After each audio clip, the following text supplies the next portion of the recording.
Her words so soft and sweet, cold and close to his heartbeat. Love will be our gift. You give yourself. Ooh.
Welcome to Rock, Paper, Hand Grenades. I'm your host, Joshua Solomon, and with me as always is the Honorable J.P. Marzullo. And I apologize, I was out on another secret mission last week, J.P. I know. How did it go?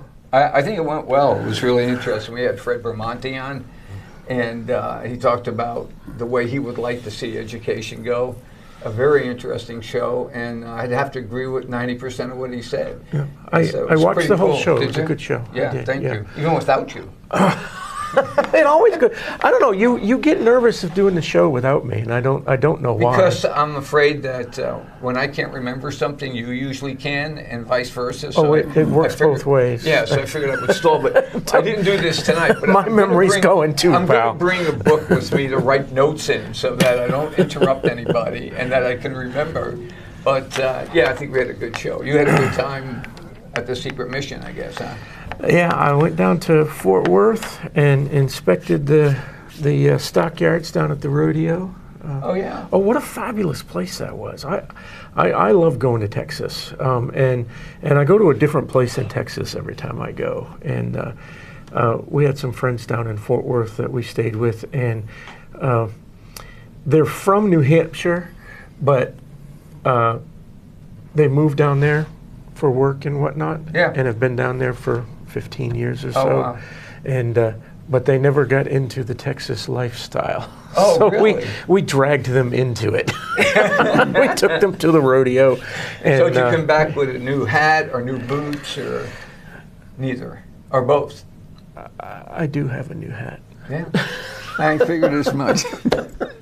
I figured as much. I now have 2 Baileys and 2 Stetsons. Nice. Yeah. Oh, I love my hats. I wear them in the summertime, keep the sun off my face and whatnot. Rock, Paper, Hand Grenades is sponsored by the Wilson Hill Pistol Club, 1732 Lakeshore Road, right here in Manchester, New Hampshire, the oldest sports shooting club in New Hampshire. Meeting the open membership. The membership meeting is the first Wednesday of every month at 7 o'clock, right after this show. That's next week. And you can find us on wilsonhillpistol.org. You can get the schedule for training. The next training session is Defensive Shotgun Level 2 on May 10th. Very limited. You have to have done Shotgun 1, so it's probably not going to be open to the public. There's only going to be 6 students because it's a lot of moving and tactical type stuff. It's an advanced course. Nice. I'll be there. I love the shotgun classes. They're a lot of fun. Texas was a lot of fun. I can tell you this, the Warren Commission report is full of crap. I'll tell you that. You can't stand there and tell me that a man got off 3 shots with a bolt action rifle. It ain't happening. So, yeah, there you go. Anyway. There you go. All right, so We have a guest. Who did you invite tonight? I invited Chris Wolfe. Hi, Chris. Hi. And we are from the same town, actually. We grew up in the same town. In Connecticut. In Greenwich, yeah. And so we made the connection once we were up here, I guess. I'm trying to 10 remember years when. apart. Yeah, yeah. So anyway, so Chris has got an interesting things to talk about. I'd like to talk a little bit about his business first, but based on his business, I think he can be quite helpful in understanding what the tariffs have done in some of the areas he goes to. And he always sends me in Messenger these cool things that are going on around the world that completely denies what has been said here. So as a here by conspiracy, you and me, or said here by the mainstream media? the mainstream media, yeah. That's not you what I said. I did being- not say mainstream media. Get it right. All right, all right. You being the conspiracy thinker, I thought you would really enjoy what he has to talk about because it's not conspiracy. I'm excited now Okay. because I know it's not conspiracy. It's not conspiracy if it's true. There you go. There you go. So Chris, It's why a don't you? conspiracy until you find out it's true. And then it Well, becomes an all-out effort to The conspiracy cover it up. theorists are up like 15, 20 to nothing here in the last 5 years. Yeah. So tell us what's going on. It's just a matter of time. It's So like anything tell else. us what your business is, and then why that brings you all over the world. And Yeah. So our business is a custom engineering company. It's located here on the seacoast. We're in Newfields. We started in Bedford and moved to Exeter, and we've been in Exeter area for a long time. And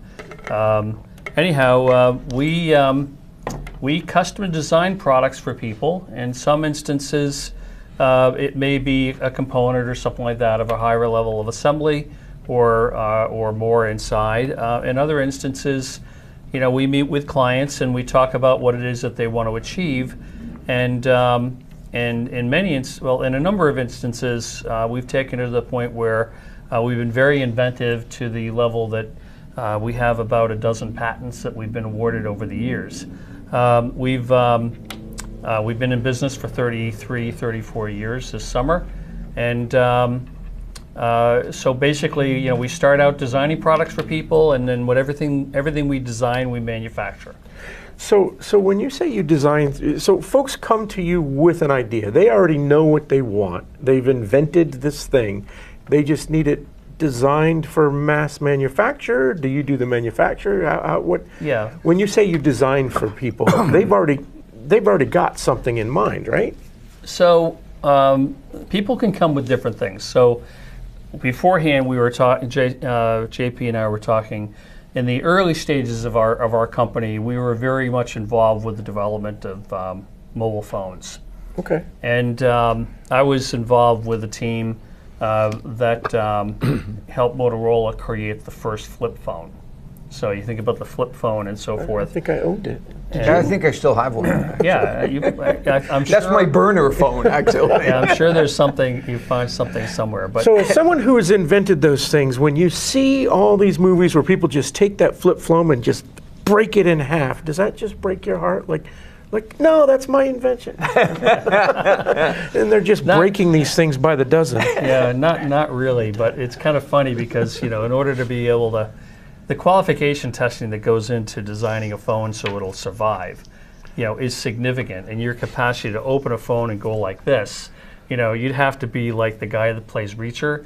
Now, Oh, yeah. he can do it, but most people aren't going to be able to generate the amount of force that's necessary to be able to actually break something like that. But it's always fun to watch. Sorry for the tangent. I'd have to think back on the different films, but film producers have come to us and said, can you provide us with this or can you provide us with that, specifically because they're looking for props. Yeah. And so forth. So it hasn't been for a while, but there have been some things that we've designed things specifically for that. And then you make prototypes, and then that's what ends up going to the. So you going have to a the movie. facility that makes prototypes for folks. Yeah. So in our New Hampshire facility, which is on the seacoast, we basically have what looks like it's an 1890s farmhouse that somebody had doubled the size of, and then and turned it into commercial offices, and then they went bankrupt. So we bought the building out of bankruptcy, and then the town said, well, we went to the town and said we need to build a warehouse and so forth, and they said that you can build whatever you want as long as it looks like an 1890s barn. and so that's what we did. So I designed the barn, and we finally got that through, and so our facility, when you drive by, it looks like a house with a barn. And we don't put a sign out front because we're really not a retail business. Right. And but it's a very quiet area, and it allows you, what I'll just say, it gives you the capacity to think. And so in that facility, we have obviously professional offices, but we also have labs. We have a lot of 3D printing equipment and machining equipment and things like that. So we can make a lot of different things. And we utilize that equipment in some instances. We'll have a product that we need to take it from, we call it concept to completion, or end to end is a familiar term used in the product development field. And what we'll do is we'll come up with ideas with a client, and we'll quickly model them, and we'll print them and things like that. And then the client can start feeling it and get a sense for what the product is going to feel like. And a lot of things that you do, you want to be able to sense what the product is going to be like. How is it in your hand? If it's something that you're going to hold and use, how does it fit? How does it feel? And things like that. And the 3D modeling has been a great tool, for people to be able to use, to be able to conceive of something, model it up, make it, fine tune it, and things like that, so that when you're done, you've got something that feels really good. One of our clients manufactures scoreboards for gymnasiums and things like that. So they have some that are big that would be for outdoor fields, like the field right down here for West and things like that. And you think about it, you've got to be able to control that. You got to be able to control what the score says and things like that. And so they had a set of handsets. So we were helping them redesign the controls and so forth. Then a set of handsets that were made with thermoform plastic, meaning just like heated up and placed over a tool and just like bleh. And they put it together, and it was about the ugliest thing you ever saw in your life. And it felt lousy in your hand, and you couldn't naturally pick it up and be able to do what you needed to do. And so what we did with that was we said, okay, we'll redesign that. We went and we got some joysticks, for gaming and so forth, because what else has a great feel in your hand? Okay. Well, no, not that. No, like the old Ataris? Yeah, exactly. And so we took that 3D, a friend of mine, he was selling the equipment for 3D printing and 3D modeling and things like that. So I went to him and I said, hey, can we do this? And he lives in Derry, right up the street. And so we put it in the thing, and they had, the part just rotates around, and you scan it and so forth, and you bring it in, use some special software to convert that all into surfaces, and then you just turn around and you make all the adjustments you need to make so it fits the application, and then you make a sample. It was great. It's been a great product. So that whole cable assembly with the grip. So you pick up the grip, and your hand falls exactly what you want it to do. You want to change the numbers this way, change the numbers that way, start the clock, stop the clock, things like that. It all goes into it, and it's all part of making things ergonomic and and easily usable by people. And that's just one example. So they come to you and they've got an idea. They may even have a prototype, and you guys say, hey, let's make this better. Let's make it usable and mass producible. Yeah, it's so it's a combination of things. Sometimes when you're working with like a Motorola, they already know what they want, but they start out with what the look is going to be, and then it's putting all the technology into it to make it perform the way you want it to perform. So I'll give you an example. We basically put the click into your phone. So we made the keypads, we made the tactile elements and circuitry and things like that related to where people, just like you've got this Polycom here and so forth, where people you get are the physical with feedback that. and Tactile feedback and things like that. And it's all important in terms of how the user experience is. And so we used to spend a lot of time with Motorola Advanced Development, specifically helping them achieve what they wanted to achieve. And then attending these user forums where people would come in and they try all different types of things and they try them. And I would go in a t-shirt and jeans and so forth and just listen to them. And then we go into the back and so forth and sit down and say, okay, what do we just observe? What are we looking at here? And then we go back and we'd come up with, the methodologies to be able to attain what they wanted to attain with that particular product. And that was a lot of fun back in the 90s. So you hand once you've helped somebody or an organization redesign something or design something from scratch, you hand all of that material back to them and they're able to take it and do mass production somewhere else? Yeah, no, we don't work that way. But yes, or do yes you and no. retain the intellectual property? Like, how does that work? So the way that it works is when you're working with a big company like a Motorola, they have to control the configuration of the product. They have to be able to control all the CAD. So, in instances with them, what you would do is you would come up with all the design ideas and things like that. And by doing all of that, you were going to be the prime supplier on that particular part of the phone. Okay. And ordinarily, when you're talking about, they're going to run 20 million of those things a year or something like that. So they can't rely on one supplier. So going in that in a situation like that, all the work that you do is going to be shared with somebody else. You know it. But you also know that you're going to get 60% of the business or more, because you were the guy that helped them invent it. You were the guy that helped them you're going to be pipelined as the prime supplier, and somebody else will come in as the backup. It's an interesting thing because people don't want to be sharing information like that. Right.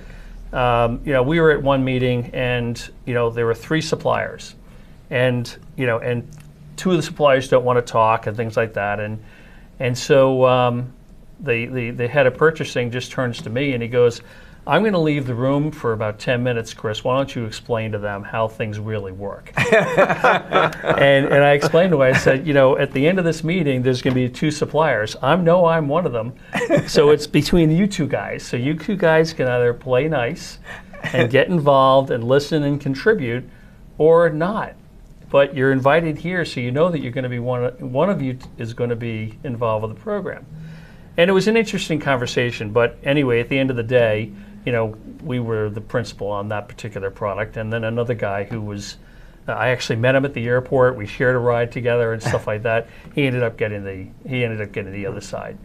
But it's a lot of fun. But it sounds like a lot of fun. As someone who's, I write software for a living, so I understand these dynamics where they come to us and a customer wants a customization. They know what they want. They don't know how to get there, and we bring them over the line. Yeah. Right. It's a consulting. And then comes the question. Okay, who owns this intellectual property? Are you going to take all the work that I did and go have someone else host this, or are you going to have us host it? So we have to design those contracts as such. So that's why I was kind of asking, what type of software do you guys write? Right now, I'm in the risk compliance space.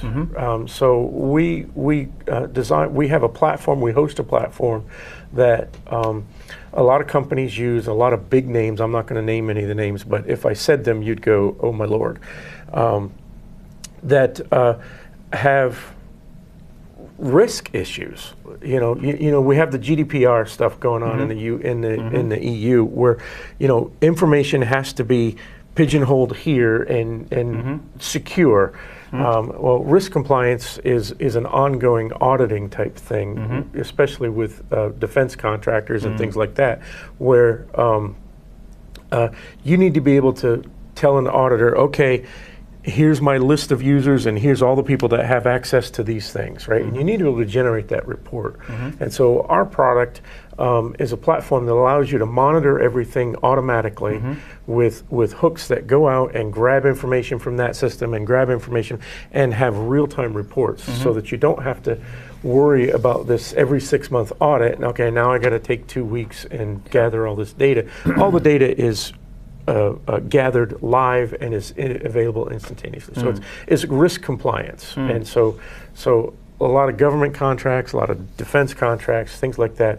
It's about managing, okay, we know these things can go bad, and so we need them monitored regularly, and we need to report on them regularly. So, That's interesting. so there's a, Yeah. I have way oversimplified it. There are lots and lots of different programs out Yeah, there, thank right? God. Like I mean- like SOC 2 and HIPAA, and so all of these programs where you have to abide by these rules Yeah. or get audited or get shut down. Yeah. We help you manage everything that needs to go into the Yeah. reporting. Yeah. But anyway, that's the software, right? But my role in this is the integrations to all of the other systems. I'm kind of an API expert, right? If you come to me and say, I need all of these platforms integrated and reportable in one place, my job is to figure out how to get all that To done. get that all together. Yeah. So anyway, Yeah. I was just saying that I understand that idea that you're creating something for someone else. But then, are you going to be the supplier? Are Yeah. you going to be the IP owner? Yeah. Kind of thing. Yeah, so obviously there's a lot of legal issues that go into all that stuff, but our principal business is, we design and build. That's the way that we operate, and we have some people come to us and say, well, I just want your design, and then I'll take it someplace else. Right. And it's like, good luck. Right. Okay, we'll see you later. Call us up when you Well, got a depending problem. on the size of that, I mean, or I guess also Actually, it's depending really on. simple. We will not do a design that we don't manufacture. Oh. So, and it's because, design is design, but when you're designing something and you're going to be responsible for building it, it's completely different. It's Right. a different world. Because you have control over building it. So when you start the manufacturing process and you get through V1, hey, wait a minute, we could have done this better. Or, hey, wait a minute, this is a problem. But if you take that design and you hand it off to these people and then they go and manufacture, they're going to come back and say, hey, you got a problem in your Yeah. design. Well, you But bought they're- it from me, Exactly. and it's hands off. Yeah. And you don't want that hassle. Yeah, there are companies that they basically do the design work and so forth, and then with the design, and they may design it, they may tool it, they may put it all together, and once that's all done, they hand it off, and they're on to designing the next thing, and that's fine. The way that our model works is that, the cost of engineering, we find that you can't really charge enough. You can't charge enough to cover your engineering costs. So you need another methodology for being able to capture that. So by designing it, we control the design. And just as you indicated, we control the tooling, we control the qualification of the product and so forth. If there's anything that needs to be done in order to improve the design, Any through that iterations, process, you're on top of it. we Instead own of all waiting that. for the customer to complain, Right. you're already on top of it. Yeah, or it's hand in hand, but and then at the end of the day, we make our money through running the manufacturing, and the manufacturing essentially becomes an annuity. So you do the design work and so forth. The design work is sort of a loss leader and so forth because you can never charge enough to cover all that, but you make it back, in the manufacturing side. So, in any given year, you may have 200 products. After time, you develop a good backlog of products. So you may have 200 products that are in production and so forth, 200 line items and so forth. And then, and all of those have different life cycles and things like that. So you're always designing something new that's going to backfill in for something that's leaving and provide growth and things like that. But, we have products that maybe has a 5-year life cycle, but we have some other products that we've been producing for 20 years. 25 years, and they're in an industrial space that it doesn't change. I think it's fabulous that there are so many of these innovative type companies in New Hampshire that we don't even know about.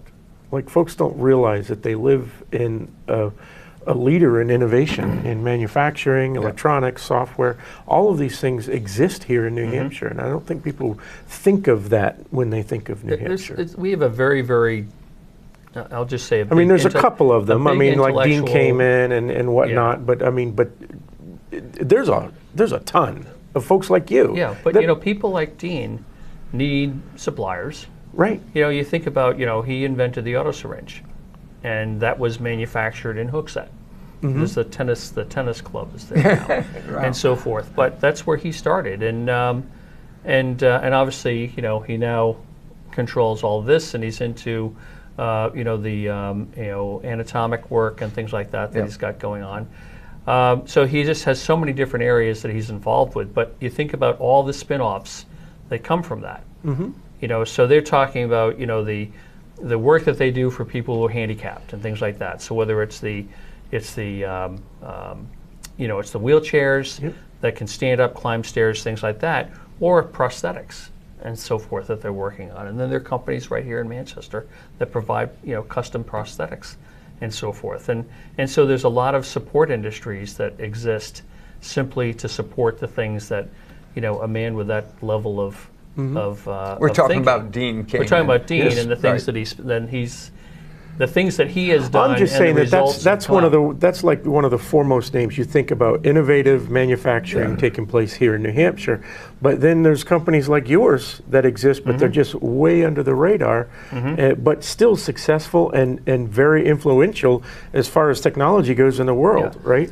So New Hampshire is. I just want to say Yeah, this, go and then we'll get. New Hampshire is probably the best place if you wanted to start a company, and you want to have a company that allows you to go any place with it.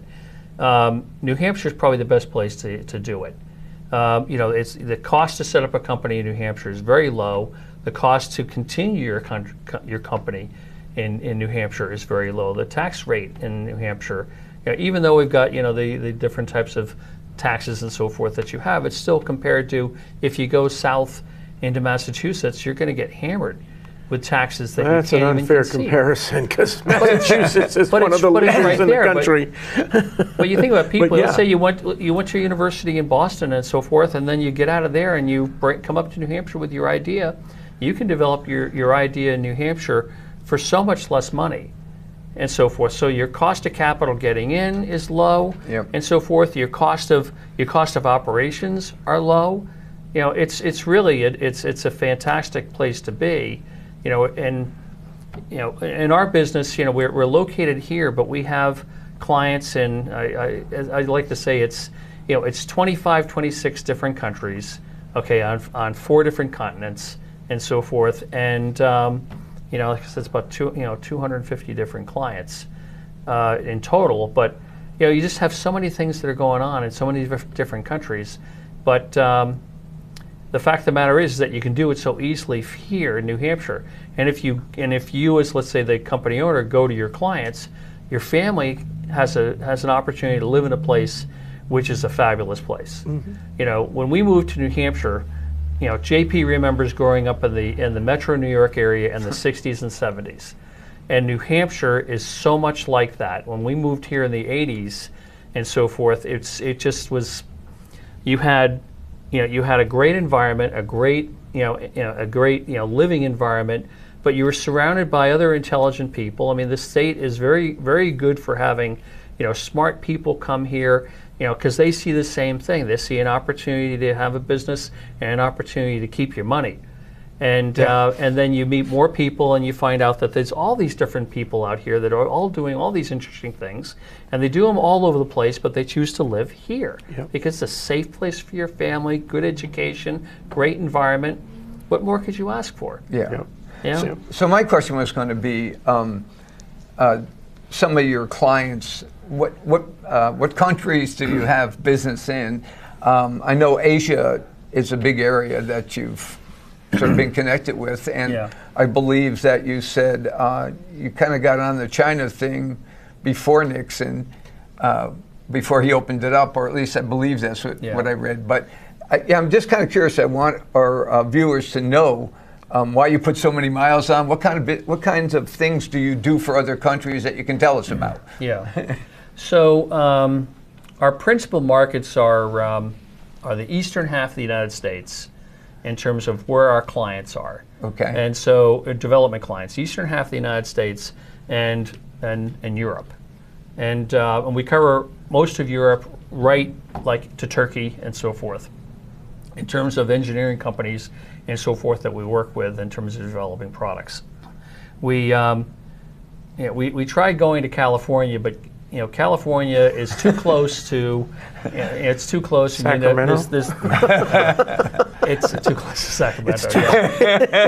But it's the competitive situation is such that you really can't earn a margin in California. So things that you develop there, and you know, you talk about what happens when you talk to somebody and you share ideas, and then next thing you know, your idea shows up somewhere else, something that you're not involved with, and that was happening more in California than it was anywhere else. So we just decided that we would leave California out there, and we would focus on the eastern half of the United States, plenty of business, plenty of product development, and Europe, and the result is that we have a fairly well balanced business between a U.S. business and our European business. It's like 50-50 plus or minus 10%. So one year, Europe might be 60% of our business volume, and the next year, the United States. It just depends upon how the products hit and the programs hit and so forth. But it provides what I call, it's a nice positive negative beta type of a scenario. If you think about an investment strategy where you have two economies and so forth, but they don't follow each other, they don't track each other perfectly. So you'll have, Europe may be up, the United States may be down, or vice versa, and life is great when they're both up and so forth, but it's not necessarily both are going to be down at the same time. So in general, it's been able to help us have a nice stable business, and that there's always something going on someplace, and so if it's not happening here, it's happening there, and vice versa. So if half your business is Europe, or if a large part of your business is in Europe, there's a lot of things going on with business around the world in the last 100 days. Right. Well, even before that, Europe hasn't really been on the same wavelength as the United States for a good couple of decades, right? There's always been. It's always, if you look at it politically, I'll just use that phrase. Okay. You look at it politically, and sometimes Europe is a bit of a leader in terms of things are going on in Europe that aren't going on here yet, but it comes here. So so you may see growth start in Europe and so forth, and then it'll carry over here. You may see it go the other way around and so forth, but they're not going like this. It's like one's going like this and the other one, and so it's the graphs obviously are not exactly alike, and in that differential is opportunity in terms of and I'll say opportunity and stability, and so I look at having two different markets that allow us to be able to experience different rates of growth and different rate in terms of different business cycles. That's probably a better way to say it. So with the different business cycles, you experience, again, sometimes one's up, the other one's not up, and so by working both of them, you end up getting this homogenization that provides you with, let's say, a little bit more of a linear curve for your own business. So it's going to be it's going to be raised by one that's up, but buffeted by one that's a little bit down, and so forth. But if you were only in the United States, you'd be suffering with whatever the business cycle was, and if you were only in Europe, you'd be suffering whatever that business cycle was. So having two different business cycles allows you to be a little bit more stable. So you've talked about you've got a manufacturing facility here in. No, we have a development facility here. Oh. So we do product design and development here, okay, and we warehouse and distribute for our USA clients here. That's what we do here. Our manufacturing sites, we were early innovators in China, and we went to China in 1993, 1994. Oh, okay. That was our first time into China. Prior to that, we were in the Philippines and Taiwan. All right. So then, to JP's question, we got a tariff war going on. Yeah. So we've bumped up tariffs on China up to 125%. It's 145. And okay. We just got our first. I'll use it homogenized because some of them were. It all depended upon when it got on the boat. Well, Okay. exactly. Right, and China has retaliated with the same. But So- if you're manufacturing over there, you're paying the import tax. You're paying that. Which side of the tariff are you paying? So. Or would you theoretically be paying? So let's step back a little bit. Okay. Okay. I'm going to answer this in a couple because it's We have plenty of time. it's a complicated thing, and what people need to understand is they need to understand that this is a long history of what's going on here. This is not, just the last 100 days. Well, So- I think some of us who understand economics a little bit better do know that, but it's better that we need somebody to explain it, somebody whose business is depending on it. So let me just explain a little bit. So when it comes to China, China has never been open borders, ever. Right. And a lot of people don't really understand that. They've never been open borders, and even from the very beginning, I'll just give you an example. I mentioned Motorola earlier. We don't do business with Motorola anymore. We haven't done business with Motorola in, 15 years. So but when they went over there, they obviously went there to start building phones, and part of the strategy, the Chinese strategy, was let's start first. You mentioned Nixon. Nixon basically saved China from having basically another cultural revolution, where the country was nearly on the point of collapse. They had an expanding youth population, even with the one-child policy. They had an expanding youth population that was going to be unemployed. And Deng Xiaoping recognized this problem, and he's like, we gotta do something about turning this place into a manufacturing site, and so forth. And so they negotiated for obviously a lot of different reasons and so forth. But one of the reasons was to open up China so that they could we could employ their youth.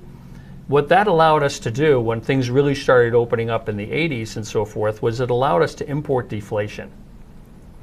Okay, that's basically what happened, was that we had all these people, and the labor rates in China back in the early 90s was $1.25 an hour. And that would be if you're in the Shenzhen, Dongguan area, which is just inside from Hong Kong. And so compared to US labor rates, the analysis that was being done, because at the same time you had Nixon was, not Nixon, but Reagan was negotiating the North American Free Trade Agreement and so forth, and opening up the Caribbean Basin and things of that nature. And the analyses that we were reading at that point in time was that it was, which way do you go? Do you go to Mexico or do you go to China? And the analysis in those days was that Mexico would achieve income parity in about 15 years. So the benefit of going to Mexico for low-cost labor Was short term. It was short term. Yeah. The same analysis basically said you had 40 years in China before you would achieve income parity, and so forth. So obviously, your long dollar is going to be there. Now it turns out that if you build a factory in China, the factory is only good for about 15 years. So you got to rebuild the factory anyway.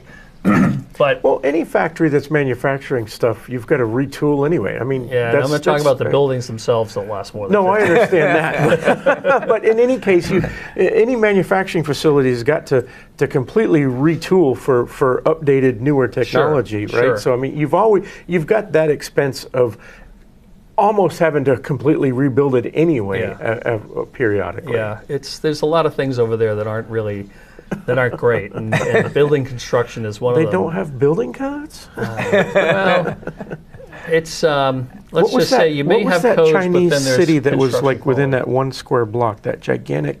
What was the name of that city? It was there was this just makeshift city that just kind of people just kept building and building. No codes, no nothing. It was all DIY, and it was something like 1.2 million people lived inside this thing, and they finally razed it to the ground. Yeah. But Yeah, I can't remember that. anyway, But I believe it all. I'll pull it up and So- show it to you. Yeah. So anyway, so going there, and you have to think about what was going on in the United States at the time. But so we went over in the early '90s, and basically what we did was we followed our suppliers from Taiwan, and so we followed them. We started manufacturing in China, and then in 1999, so about 5 years into that, we recognized that you have trouble with obviously controlling your factories and things like that, and everybody wants to take your business from you. And so we started building factories in 1999, 2000. And one of the things that came out of that is people are always like, well, what's going on? How come you don't do it here? And things of that nature. And one of the issues is that here we have a lot of structure in place that slows down and constrains development. Whether it's whether you need EPA approvals, local planning, and so forth. And so the amount of time it takes you to build a factory someplace in the United States, it's years. You can add years to. I mean, 5 years or more in order to be able to build a factory.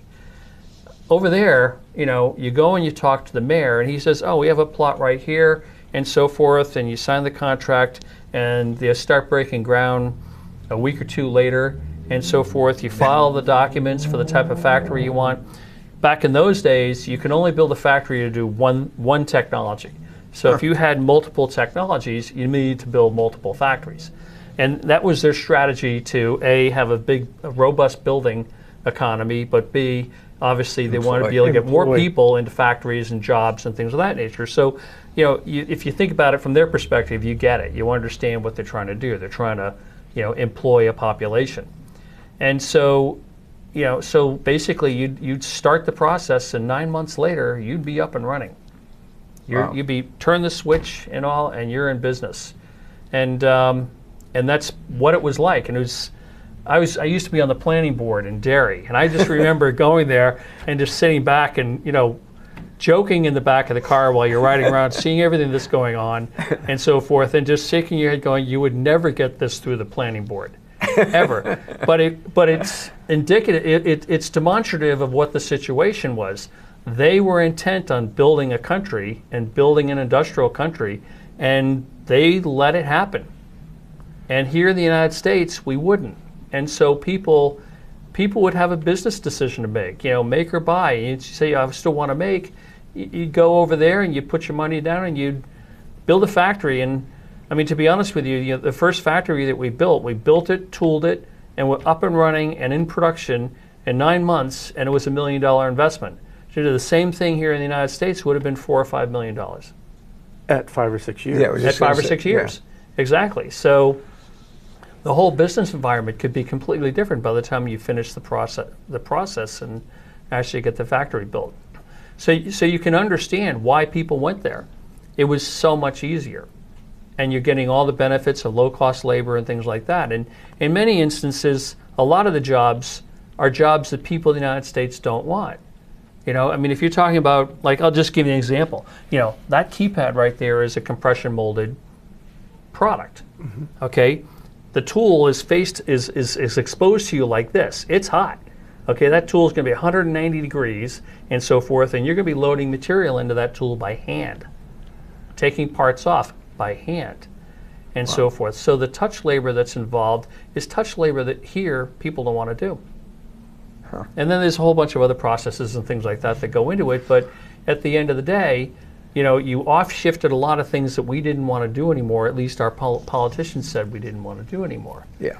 And so, so that was the environment, and that was going on, and it was easy. And then you throw onto it new regulations. So along came the ACA, and as Justice Roberts correctly called it, he called it a tax on labor.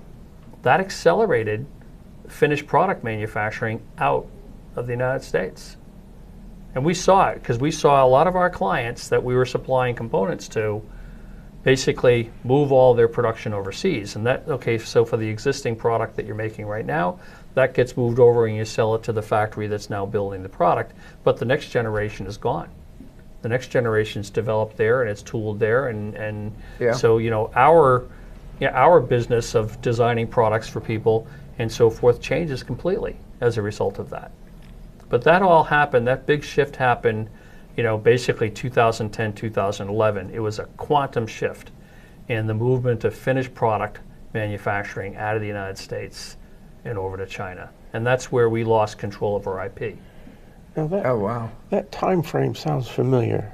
We had a new president in that period of time. Who was that? Somebody. Yeah. And I think he was famous for saying, "Those jobs are gone, they're not coming back." I think you might That's be right. exactly what he said, right? Yep. Yeah. So how are we getting them back? So what's happening now? Let's talk about the issue with the tariffs and so forth. Yep. So We just got our first tariff bill, which was because it's a mix of So different you get products. a bill? You Oh, yeah. actually get a bill from Oh the yeah. government? So the way it works is when the product shows up, before the product shows up at the border, and so forth, there's a whole process of clearing documents and things of that nature. So the Customs and Border Patrol will get the documents, they'll review it, they'll assign, and usually, when you work it up, you have a bill of lading. The bill of lading identifies all the product that's included, and then you have harmonized tariff codes, HTC codes, and that's like a 4-digit dot, 4-digit dot, 2-digit type of a number, and that number precisely identifies what you're made, what it is that you're importing, and so forth. And there's a tariff that's applied to that. Now, over the last 30 years and so forth, that tariff has been somewhere between, say, 2.7 and 5.3%. Wow. Okay, so as an example, let's say you have $100,000 worth of goods coming in, you're going to pay $2,700 or $5,300, somewhere in between that range for the tariffs. 2017, the objective was to change people's behavior by putting in the 25% tariff, and that was on top of whatever the original tariff was. So let's say the original tariff was 5%, along came the 25% tariff. Now the tariff, a cumulative tariff is 30% on those goods. And that started the process of affecting people's behavior. Okay, so a lot of companies were starting to look elsewhere. They looked to India, they looked to Taiwan, they looked to the Philippines and things like that. Vietnam. Vietnam. But the problem with Vietnam is, and a number of countries, is that they're not ready yet. Yeah. Right. They weren't ready. They didn't have the infrastructure in place in order to be able to handle it. Vietnam still doesn't have the infrastructure in place because we looked very carefully at going to Vietnam. Yeah, I'm sure. So, but if you take a look at like what happened, they applied almost equal tariffs to Vietnam as they did to China. And why are they doing that? Because Vietnam is a transit point for Chinese goods. Yep. Chinese goods cross the border into Vietnam. They take it out of one pack. This is only assumption, but you don't have to be really creative to get this. But they're going to repackage it, put it, and give it a COO for Vietnam. And now it's ship not it. coming from China; it's coming from Vietnam. Exactly. It's exactly. So they address that because Vietnam basically has the same tariffs as China now because they recognize that. You take a look at that. Yeah. $1 billion worth of goods goes from China to Vietnam, and then $1.1 billion is going, to the United States, and I think it was actually 100 billion and 110 billion or something. So it's like, okay, we know what's going on here. It doesn't take a rocket scientist. Elon didn't need to tell us that one. So what's happening though is that a lot of things are leaving. We still have obviously a lot of friends in China. What we did in 2017 was we were at a decision point of whether we were going to rebuild our factories, because our factories were basically 17, 18 years old. And we had a lot of staff that came to us when they were 20, and now they're 37, 38, 40, and they want their own thing. And now in China, you're allowed to own property. It's back in the late 1990s, the Chinese local indigenous was not allowed to own property. Oh, wow. Okay, yeah, this is communist, it's like, nobody owns property. The state owns everything. Yep. And so now they can own property. So what we did was we actually sold our factories to our employees. Oh, wow. So the benefit was that I get to keep all my staff and so forth. My quality system is the same. Everything's the same, but I'm not They're making responsible payroll. for Payroll. Everything. payroll and Exactly. rebuilding the factory and Exactly. keeping it up to date. Exactly. Yep. But it's theirs and so forth. So you just act as a bank and you help them move on. So we still have a lot of friends over there. And I can tell you right now, they are not happy. Things are really difficult. And Well, so and what I mean by that is that their business has been declining. The Chinese government will not tell you that the business level is declining, but is declining significantly. Well, we have some indicators that there's going to be a break here. So we've discussed that everything that has come out of this administration has a purpose, right? And the purpose is to get people to the table. Yeah. China has always had a very high tariff on U.S. goods going Yes. over there. It's Yeah. been an unfair balance. Yes. As much as you say that we've always had the 5.3 and then we added 25 and whatnot, it was always much, much larger going the other direction. Yeah. So it was always very expensive. And so these new tariffs are meant to bring China to the table. China is coming to the table, but we're not hearing it in the mainstream media. No. So just yesterday, I believe, China is saying, okay, we're going to capitulate. We're going to back off on our reciprocal 125 Yeah. tariff. So they're starting to back down. And in addition to that, because they did that, we are now saying, okay, for all of these auto manufacturing companies that are now moving their business, we've seen Toyota, Honda, and BMW, I think, one of the European companies, is all moving their manufacturing back into the United States, which is what we wanted out of this little tariff war. Yeah.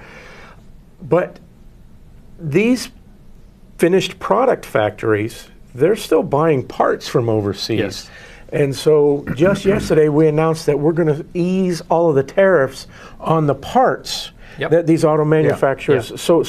So this is actually starting to work. It's starting to get what we want. Yeah. And so they've given a little and now we're giving a little. And so some of the people who need to import parts to create finished product are getting a little ease on this. Yeah, yeah. It's the way that they handled it with the 25, and obviously you know that it would be really, really difficult to be able to sit there and say, okay, you know, this product we're going to tax at this level, this one at this level. I mean, there's just so many codes. If you've that are ever, involved. I've pulled up a spreadsheet. The State Department has a spreadsheet, or I don't know if it's a state department or not, but I pulled up a spreadsheet a few weeks ago, and it's just massive. There's a rate for every different type of product there is, and then there's a separate rate for every single country that we do business with, and then there's a separate rate for coming the other way. Yeah. So getting back to the issue with China is that they've always had a closed market and so forth. You know, this whole concept of, you know, Motorola building a factory there, that was because they wanted to be able to build phones for the Chinese market. I remember my first visit to China, I went to a city called Santo, and it's between Hong Kong and Xiamen.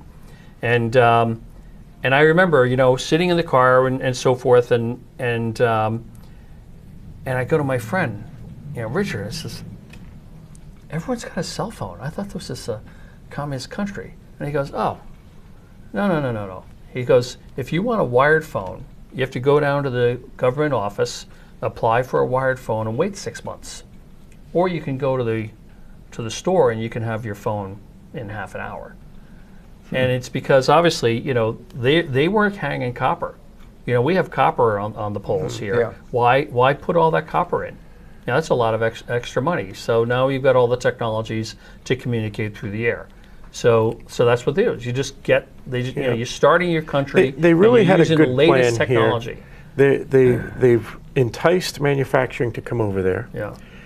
and by virtue of that, they're flooded with cell phones long before we are. And we're also kind of exporting our best technology to be built over there. So they're getting the benefit on a whole bunch of different levels. Yeah, so getting back to the fact that if you try to import something into China, it's very, very difficult. Yeah. If they think they can make it, they won't let you bring it in.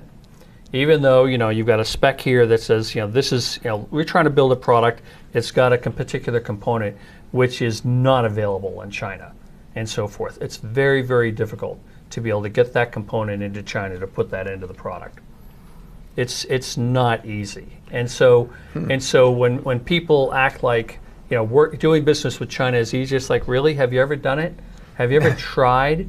And so forth. And you find, and you know, because most people don't really have any realistic experience with it, but you know, it's all one way. I say 98% one way. It's them selling to us and not us selling to them.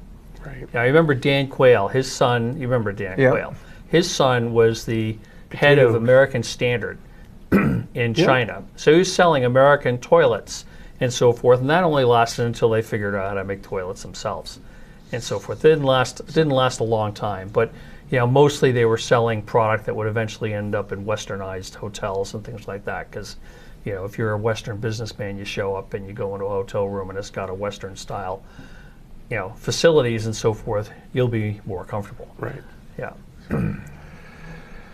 So, we're getting close. I know. Wow. Was there anything else Yeah. that we wanted to No, cover? I was mostly interested in how the tariffs affected his business and how he was set up. So you got a tariff bill. Yeah. So obviously the tariff bill you have to take care of, and you obviously work that out with your client.